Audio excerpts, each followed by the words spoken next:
अस्सलाम वालेकुम dear students.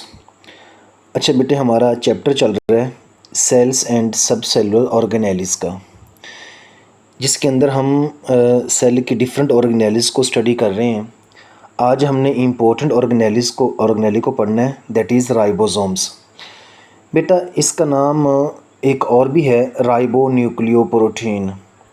Ribosome, इसका जो राइबो का नाम है ना, राइबो, ये ड्राइव हुआ है राइबो न्यूक्लियोप्रोटीन से। ठीक है, सोम का मतलब होता है बॉडी। ठीक है बेटे, राइबोसोम्स हैं क्या? The protein synthesis machinery of the cell. ये पहले भी हमने बात की है कि ribosomes are the factory of protein. आज के लेक्चर के अंदर बेटे हम क्या क्या डिस्कस करेंगे, इसके अंदर हम राइबोसोम के स्ट्रक्चर की बात करेंगे, राइबोसोम के फंक्शन की बात करेंगे, इसकी टाइप्स की बात करेंगे और इसकी सिंथेसिस की हम बात करेंगे। अब बेटे ये आपके पास आपको एक कंप्लीट राइबोसोम नज़र आ रहा है। अब ये जो कंप्लीट राइबोसोम है, इसके दो यूनिट्स होते हैं, एक लार्ज सब यूनिट है और एक स्मॉल सब यूनिट है। अब जब ये दोनों सब यूनिट्स आपस में मिलते हैं तो बेटे एक कंप्लीट राइबोसोम हमारे पास बन जाता है। अब बेटे राइबोसोम बेसिकली हैं क्या, हम इनको किस तरह से डिफ़ाइन करेंगे? Ribosomes are tiny granular structures found in all living cells. यानी राइबोसोम्स एक ऐसी ऑर्गेनेली है जो कि तमाम सेल्स के अंदर प्रेजेंट होती है, चाहे वो प्रोकैरियोटिक है या यूकैरियोटिक सेल है। तो ये एमसीक्यू उसके अंदर पूछ ले कि कौन सी ऐसी ऑर्गेनेली है जो हर सेल के अंदर प्रेजेंट होती है। ठीक है, तो बेटा आंसर क्या होगा? राइबोसोम्स। कंपोजिशन की बात करें तो इसमें 60% राइबोसोमल आरएनए होता है और 40% प्रोटीन होती है। यानी जो राइबोसोम्स होते हैं इसके अंदर दो चीज़ें हैं, एक तो इसके अंदर राइबोसोमल आरएनए है और दूसरा इसके अंदर प्रोटीन है। अब जब ये दोनों मिलते हैं ना तो बेटे क्या बनता है हमारे पास? राइबोसोम्स बन जाते हैं। अब इसके कुछ की फीचर्स हैं क्या? Not bound by a membrane, यानी आप कह सकते हैं कि नॉन मेम्ब्रेनस ऑर्गेनेली है। जैसे हमने पीछे पढ़ा है न्यूक्लियोलस, तो बेटे वो भी नॉन मेम्ब्रेनस ऑर्गेनेली थी। तो राइबोसोम्स भी क्या हैं? ये भी नॉन मेम्ब्रेनस ऑर्गेनेली हैं। Much smaller than other organelle, यानी दूसरी ऑर्गेनेलीज़ की निस्बत ये बहुत छोटी होती हैं। ये बिल्कुल बेटे ग्रैन्युलर स्ट्रक्चर है। Serve as protein production machinery, ये भी हमने बात की कि ये प्रोटीन को बनाने वाली फैक्ट्री होती है। और राइबोसोम की फैक्ट्री क्या है? वो न्यूक्लियोलस है। अब वही बात, इसमें 60% आरएनए है और 40% बेटे क्या है? प्रोटीन। और this is the composition of ribosomes. बेटे लोकेशन की बात करें कि राइबोसोम्स हमारे पास सेल में कहाँ कहाँ पे प्रेजेंट होते हैं, तो ये आपके पास एक यूकैरियोटिक सेल है, इसमें ये है जी न्यूक्लियस और ये इसका सारे का सारा साइटोप्लाज्म है। अब पहली बात ये कि राइबोसोम, लास्ट लेक्चर के अंदर भी हमने पढ़ा था कि राइबोसोम्स जो हैं बेटा रफ एंडोप्लाज्मिक रेटिकुलम की सरफेस के ऊपर प्रेजेंट होते हैं। ठीक हो गया। साइटोप्लाज्म के अंदर ये स्कैटर्ड होते हैं फ्रीली।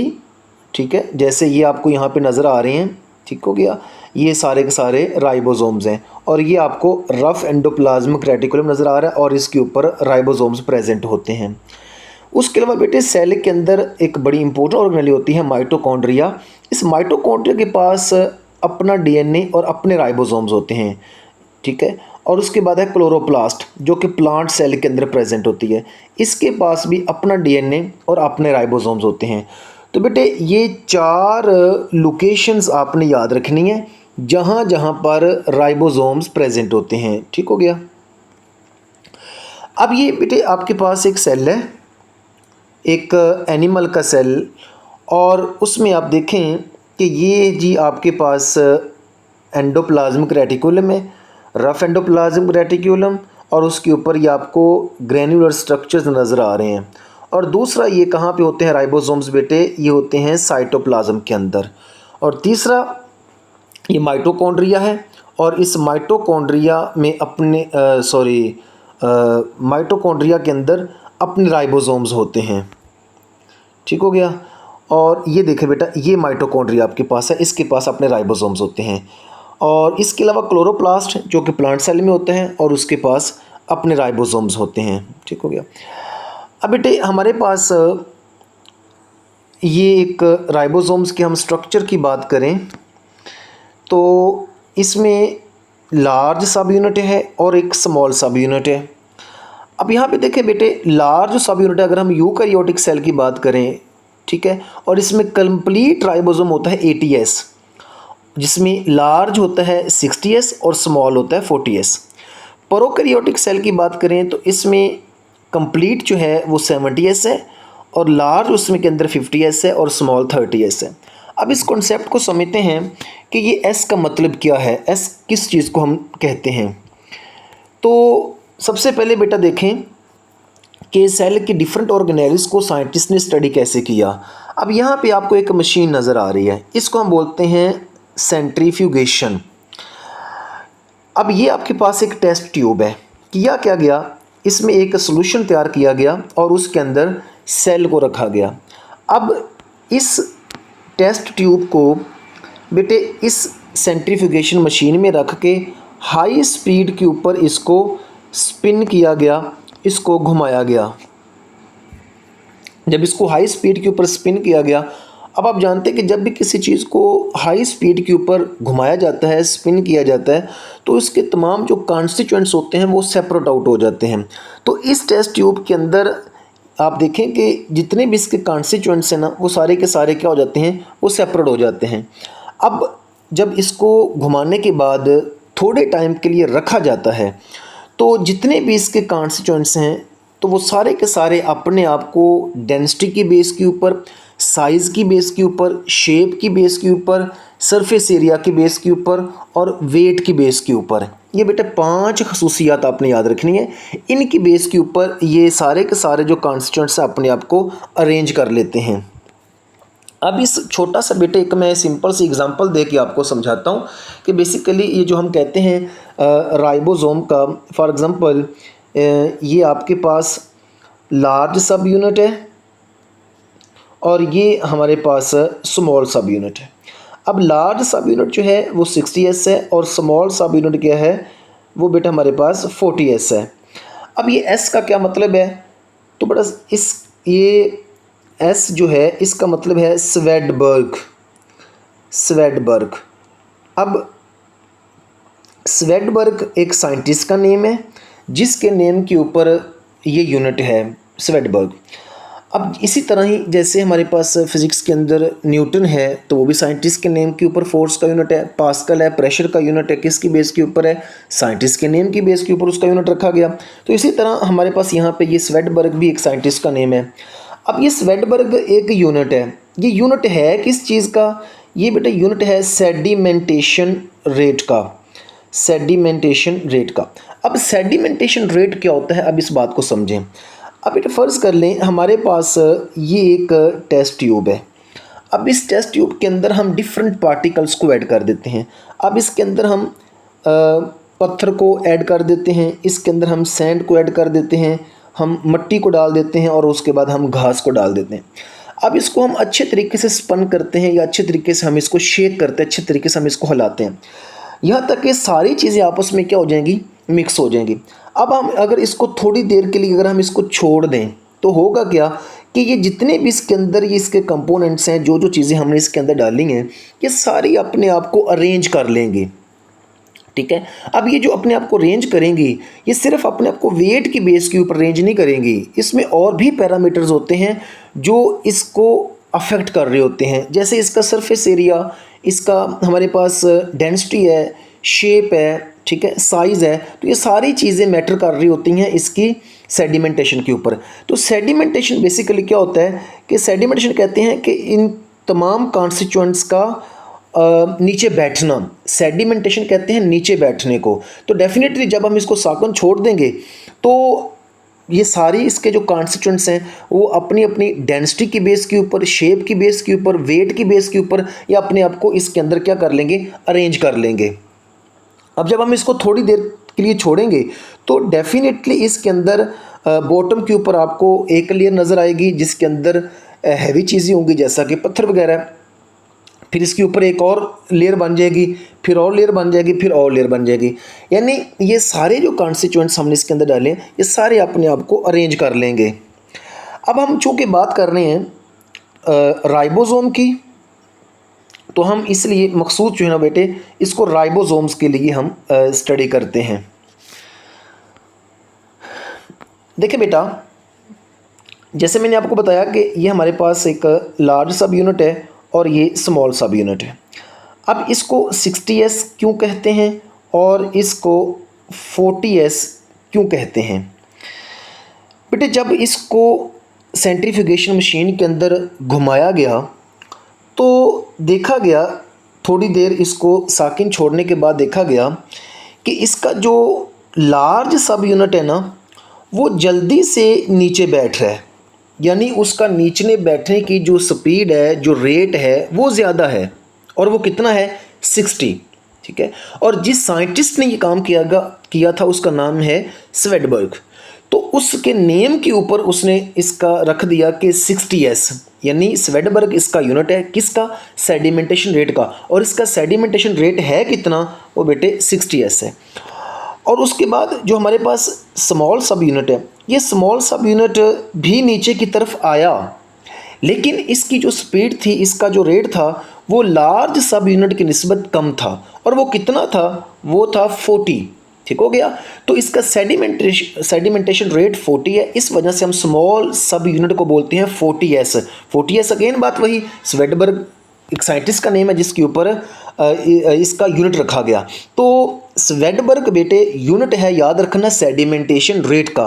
सेडिमेंटेशन रेट क्या होता है कि चीज़ों का नीचे बैठने का जो रेट होता है, और वो नीचे जो बैठती हैं वो डेंसिटी ग्रेडियंट की बेस के ऊपर, ठीक है, और मैस की बेस के ऊपर, यानी वेट की बेस के ऊपर, शेप और साइज़ और सरफेस एरिया, ये 5-6 खसूसियात की बेस के ऊपर। अब मैं सिंपल से आपको एक एग्जांपल देता हूँ बेटे। हमारे पास एक चीज़ है, उसकी शेप इस तरह की है, इसका वेट हमारे पास है 2 kg, ठीक है, लेकिन एक चीज़ हमारे पास उसकी शेप ऐसी है, ठीक है। अब इसका जो वेट है वो है 3 kg। अब आप इन दोनों चीज़ों को पानी के अंदर अगर डालें तो डेफिनेटली आप देखेंगे कि जिसका वज़न 2 kg है ना, ये नीचे जल्दी चली जाएगी, और ये 3 kg वाली नीचे नहीं जाएगी। वजह क्या है? डेफिनेटली वेट तो इसका ज़्यादा है, ठीक है, वेट इसका कम है, लेकिन यहाँ पे एक और फैक्टर होता है जो इसके सेडिमेंटेशन रेट को अफेक्ट कर रहा होता है, और वो यहाँ पे क्या है, इसकी शेप और इसका सरफेस एरिया। अब ये जो हमारे पास है ये वाला बेटे, इसका सरफेस एरिया ज़्यादा है, तो इसलिए नीचे बैठते हुए इसको ज़्यादा रेजिस्टेंस का सामना करना पड़ेगा, पानी की रेजिस्टेंस का सामना ज़्यादा करना पड़ेगा, आल्दो कि इसका वेट ज़्यादा है, ठीक है। लेकिन यहाँ पे इसकी जो सेडिमेंटेशन है, इसको सिर्फ इसका वेट अफेक्ट नहीं करेगा, इसके अलावा और भी फैक्टर्स होते हैं जो इसकी सेडिमेंटेशन को अफेक्ट कर रहे होते हैं। सो बेटा इसी तरह अब अलग-अलग जो इनका सेडिमेंटेशन रेट है ना दोनों सब यूनिट्स का, वो लार्ज का तो 60 है और स्मॉल का 40 है, लेकिन जब ये दोनों आपस में मिल जाते हैं, यानी बेटे जब ये दोनों आपस में मिल जाएंगे, जैसा कि ये देखें इस तरह से जब आपस में ये दोनों मिल जाएंगे, और ये कब मिलते हैं, ये बेटा मिलते हैं जब इन्होंने प्रोटीन को बनाना होता है। ये याद रखना कि जब प्रोटीन को बनाना होता है, वैसे ये दोनों अलग-अलग होते हैं, साइटोप्लाज्म के अंदर आज़ाद आना पड़े होते हैं, लेकिन जब इन्होंने प्रोटीन की सिंथेसिस करनी होती है ना, उस वक्त ये एक दूसरे के पास आते हैं। अब जब आपस में मिलते हैं तो बेटे इनका ये देखें, ये वाला जो सरफेस एरिया है ना, ये यहाँ पे मर्ज हो जाता है, और ओवरऑल इनका सरफेस एरिया कम हो जाता है, ठीक है। ये इनका आपस में मिलना ये एडिटिव रोल नहीं है, ये इनका जो सेडिमेंटेशन रेट होगा, ये अब इनका सेडिमेंटेशन रेट जो है ना वो ऐड नहीं होगा, यानी हम ऐसे नहीं कहेंगे कि 60 और 40 को अगर हम ऐड करें तो वो 100 हो जाएगा, नहीं। अब क्या होगा कि इनका यहाँ पे ये जो सरफेस एरिया है ना, ये मर्ज हो जाएगा, ठीक हो गया। अब ओवरऑल इसका सरफेस एरिया हम ये नहीं कहते कि वो दो मिल गए तो वो 100 हो गया। अब इसमें से जो मर्ज हो गया, फॉर एग्जाम्पल वो 20% जो है वो मर्ज हो गया, अब 20% जो मर्ज हो गया, अब उसको तो हम यहाँ पे ऐड नहीं करेंगे, हम तो ओवरऑल इसका सरफेस एरिया देखेंगे ना। तो बेटे ये जो ओवरऑल सरफेस एरिया इसका बचेगा वो बचेगा हमारे पास 80। सो इस वजह से यहाँ पे बेटे एडिटिव रोल नहीं होता। अब यहाँ पे देखिए उसने लिखा भी हुआ है,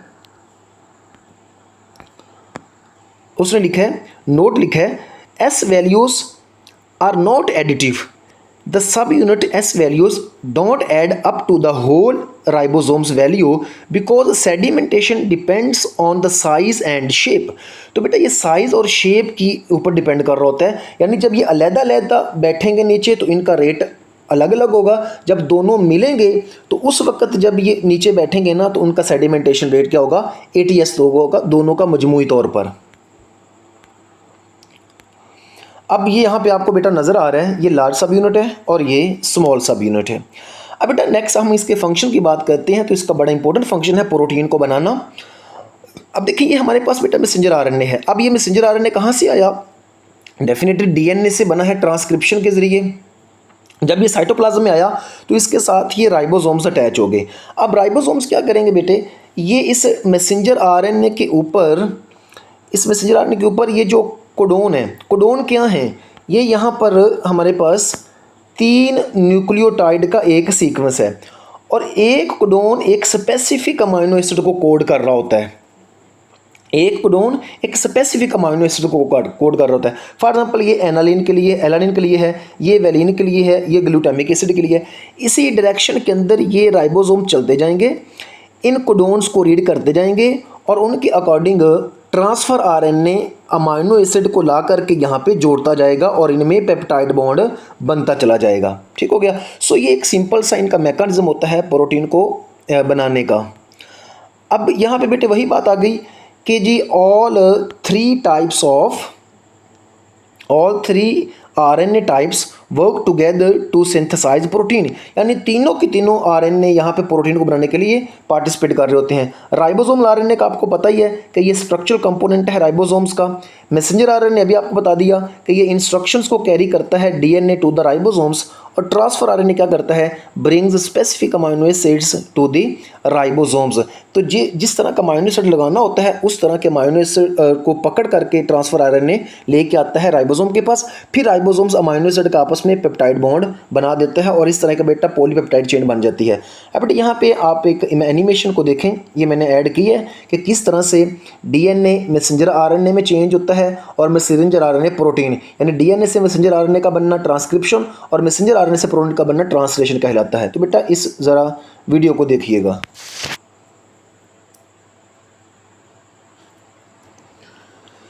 Here is a cell, the basic unit of all living tissue. In most human cells, there is a structure called the nucleus. The nucleus contains the genome. In humans, the genome is split between 23 pairs of chromosomes. Each chromosome contains a long strand of DNA, tightly packaged around proteins called histones. Within the DNA are sections called genes. These genes contain the instructions for making proteins. When a gene is switched on, an enzyme called RNA polymerase attaches to the start of the gene. It moves along the DNA, making a strand of messenger RNA out of free bases in the nucleus. The DNA code determines the order in which the free bases are added to the messenger RNA. This process is called transcription.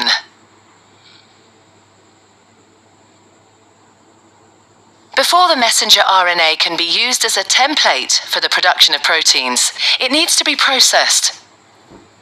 This involves removing and adding sections of RNA.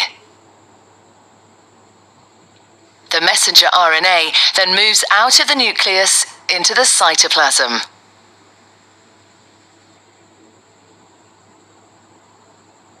Protein factories in the cytoplasm, called ribosomes, bind to the messenger RNA. The ribosome reads the code in the messenger RNA to produce a chain made up of amino acids. There are 20 different types of amino acid. Transfer RNA molecules carry the amino acids to the ribosome. the messenger RNA is read 3 bases at a time. As each triplet is read, a transfer RNA delivers the corresponding amino acid. This is added to a growing chain of amino acids. Once the last amino acid has been added, the chain folds into a complex 3D shape to form the protein.